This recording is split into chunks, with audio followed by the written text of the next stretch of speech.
The Charalkata River was dredged for Tk 130 crore and is now a cornfield. Bangladesh News. The riverbed of the Charalkata River has filled up again in different spots 1.5 years after the dredging began, as sand and dirt from the river's banks was deposited in the riverbed during the rainy season. The river goes through Nilphamari before entering Rangpur and has a length of 90 kilometers.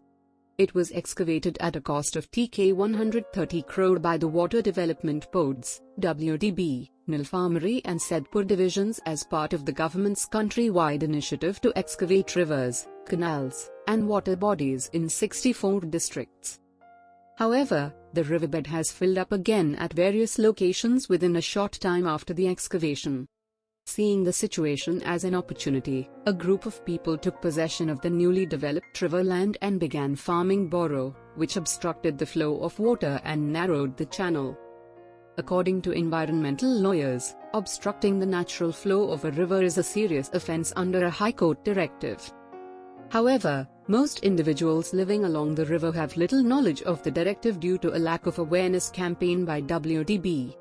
When visiting various locations along the river recently, it was discovered that the river had reduced dramatically in some areas, while its bed was visible in others. Boro paddy was also found being grown in the riverbed in Harishchandrapat, Ambari, Bamuniar Barabisha, Baramashi Ghat, Kachta, Mohabbat Bazitpara, Charalkata, and other places. I have cultivated Boro on 3 big halves of the riverbed as it has resurfaced and it is unwise to keep it fallow, local resident Kaltamia of adjacent Charalkata village in Nilphamari Sidayupazila remarked. Satyapara Roy, 40, a farmer in the same hamlet, said the river runs through their land, and now that the riverbed has resurfaced, they are entitled to plant crops. At the time of excavation, sand and soil were thrown on riverbanks indiscriminately, and they found their way back to the river, said Abdul Halim of Doma's Bamuniar Boro Basha hamlet.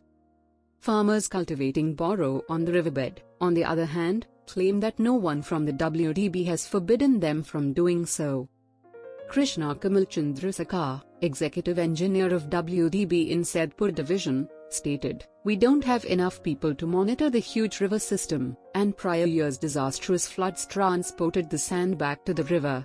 We'll take legal action if we receive a particular report of unlicensed growing."